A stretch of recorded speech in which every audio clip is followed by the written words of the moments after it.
आर्थिक उद्दिष्ट मी ठरवत असताना नेहमी हा विचार करेल की माझी महत्त्वाची जी आर्थिक उद्दिष्ट आहेत ती सगळी लिहून काढेल पहिल्यांदा. त्यानंतर त्याचा प्रायोरिटी बेस पण ठरवून घेईल. समजा एखादा व्यक्ती आहे जो 30-35 वर्षाचा असेल,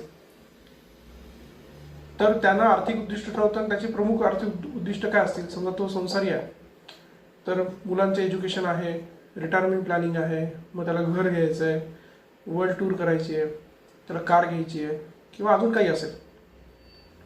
या सगळ्या विभिन्न आर्थिक उद्दिष्टांपैकी महत्त्वाची आर्थिक उद्दिष्ट कोणतं असेल तर मुलांचं एज्युकेशन.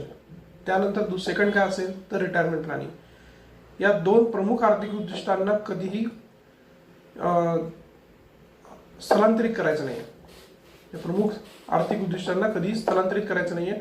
म्हणजेच या आर्थिक उद्दिष्टांसाठी जे पैसे तुम्ही बाजूला काढताय त्या पैशांना कधीही हात लावायचा नाही आहे, त्याच्यामध्ये कधी खंड पडून द्यायचा नाही आहे.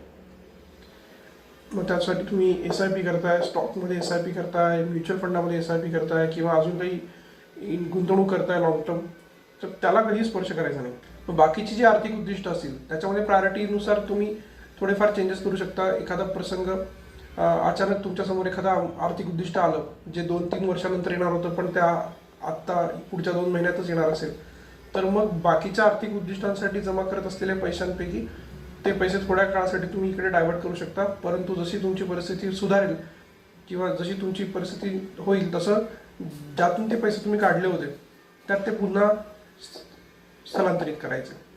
म्हणजे घर घेण्यासाठी जर तुम्ही एक अमाऊंट साठवताय डाऊन पेमेंटसाठी किंवा लमसम मोठ्या रकमेसाठी, तर मग त्यातनं जर थोडे पैसे तुम्ही समजा गाडी घेण्यासाठी खर्च केले असतील, तर नंतर गाडी घेण्याचा उद्देश जो तुमचा 2 वर्षानंतर होता त्यासाठी तुमचा इन्व्हेस्टमेंट चालूच होती, तर ती इन्व्हेस्टमेंट परत तुम्ही त्या घराचं उद्दिष्ट पूर्ण करण्यासाठी साठवायचे.